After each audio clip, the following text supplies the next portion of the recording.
warahmatullahi wabarakatuh. Salam dan bahagia Bapak Ibu Guru dimanapun berada.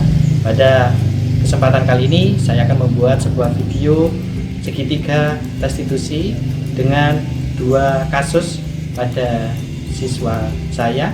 Kasus pertama yaitu siswa sering tidak masuk sekolah. Kasus kedua, siswa sering terlambat masuk sekolah. Baik, untuk itu silahkan kita simak baik-baik video demonstrasi konseptual segitiga restitusi. Perkenalkan, saya Feriawan Effendi, guru SMKN 1 Panggung Rejo, akan mempraktikkan segitiga restitusi.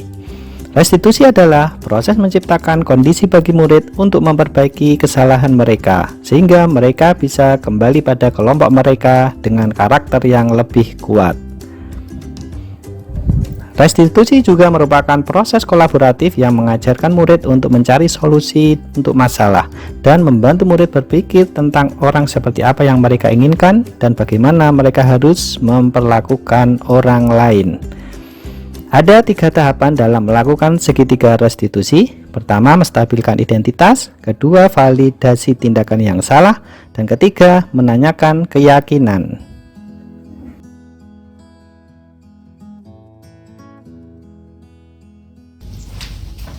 Permisi Pak. Iya, Adit ya?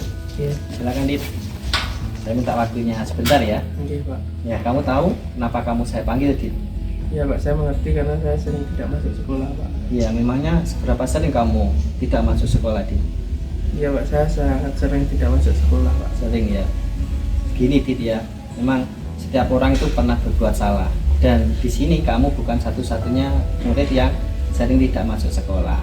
Nah, kemudian saya tanya ya, Dit, apakah kamu bersedia untuk mengubah sikap kamu agar lebih disiplin lagi untuk masuk sekolah? Iya Pak, saya bersedia mengubah sikap saya dan menjadi disiplin Pak. Disiplin masuk sekolah ya? Ya. Iya, kalau boleh tahu, mengapa kamu sering tidak masuk sekolah? Saya sibuk Pak. Kalau boleh tahu, emangnya sibuk apa kamu, Dit? Saya sibuk bekerja Pak. Sibuk bekerja ya? Ya. Ini kan padahal kamu kan masih belajar ya. Kenapa kok kamu sambil bekerja, Dit? Karena saya ingin mendapatkan uang tambahan dan ingin membeli sesuatu Pak. Oh gitu ya. Kalau boleh gini Dit ya, ini kan kamu masih sekolah ya. Kamu masih sekolah. Apakah tidak ada bekerja itu di luar jam sekolah yang tidak mengganggu jam belajar kamu, Dit? Iya Pak, saya akan mencari kerja di luar jam sekolah atau setelah mengikuti pelajaran Pak. Oh iya, jadi gini ya, saya mau mengingatkan untuk peraturan akademik di sekolah kita ini kan, Dit. Kalau ada siswa itu alfanya atau ketidakhadirannya itu lebih dari 12 kali, dan juga kalau ada nilai KKM, apalagi nilai mapel produktif itu satu saja, nilainya di bawah KKM, bisa jadi siswa tersebut tidak lulus. Apa kamu mengerti, Dit? Iya Pak, saya mengerti kalau ketidakhadirannya dalam mengikuti pelajaran lebih dari 12 kali dan ada nilai di bawah KKM tidak akan naik kelas. Tidak akan naik kelas, tahu ya? Tahu, Jadi ya. Pak. Nah, apakah Adit ingin naik kelas? Iya Pak, saya ingin naik kelas. Nah, kalau Adit ingin naik kelas, apa yang akan Adit lakukan agar bisa naik kelas? Ya, saya akan memperbaiki kesalahan saya dan ingin menjadi siswa yang lebih disiplin masuk sekolah dan mengikuti pelajaran. Baik, jadi kamu akan merubah sikap kamu ya, yang mungkin kurang disiplin atau yang tidak masuk sekolah itu ya, dan aktif mengikuti pelajaran. Seperti itu ya, Dit?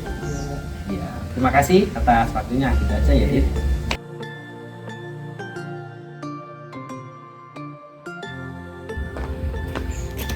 Misi Pak. Iya, Pak Dana ya. Silakan duduk. Minta waktunya sebentar ya. Apakah kamu tahu saya panggil kenapa, Pak Dana? Iya Pak, saya bersalah sering terlambat masuk kelas. Iya. Kalau ya kamu tahu kesalahan kamu ya, sering terlambat masuk kelas. Kalau boleh tahu, seberapa sering memang kamu terlambat masuk sekolah? Sering Pak terlambat masuk sekolah. Iya, memang sebenarnya setiap orang itu pernah berbuat salah, dan kamu bukan satu-satunya murid yang sering terlambat masuk sekolah. Apakah kamu bersedia untuk merubah sikap kamu, Radana? Ya Pak, saya bersedia untuk tidak terlambat masuk sekolah dan disiplin waktu. Ya. Ya, kalau boleh tahu, mengapa kamu sering terlambat masuk sekolah Radana? Ya Pak, saya sering terlambat karena harus mengantar ibu ke pasar Pak jualan. Ke pasar ya. Apakah ada cara lain agar kamu tidak terlambat masuk sekolah? Ya Pak, saya harus berangkat pagi ke sekolah. Berangkat pagi ya, harus berangkat pagi ke sekolah agar tidak terlambat. Mungkin ada cara lain agar kamu tidak terlambat masuk sekolah dan juga kamu masih bisa mengantar ibu kamu ke pasar dulu. Saya harus lebih pagi lagi mengantar ibu ke pasar agar tidak terlambat masuk sekolah.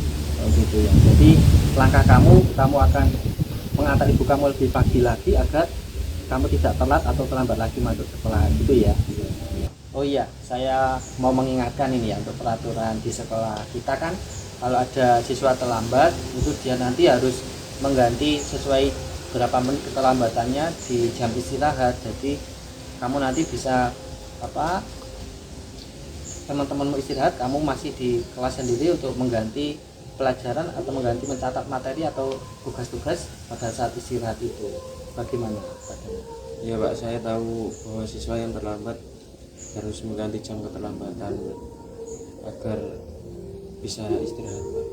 Iya, memangnya apa kamu ingin seperti teman-temanmu kalau pada jam istirahat kamu juga bisa istirahat? Ya Pak, ingin Seperti teman-temanmu ya. Kalau begitu, apa yang akan kamu lakukan agar kamu bisa istirahat sesuai dengan waktunya itu, Radana?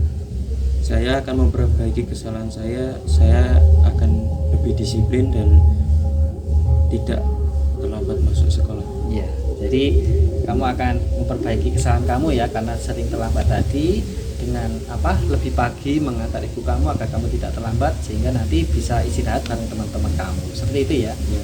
Ya, baik, terima kasih Radana. Dirubah ya sikapnya ya yang kurang baik. Ya.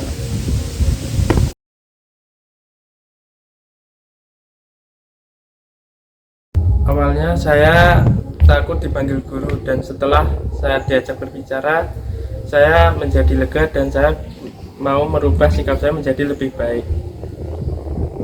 Sebelumnya saya merasa cemas karena dipanggil Pak Guru, tapi setelah diajak mengobrol, saya bisa menemukan solusi untuk memperbaiki kesalahan saya.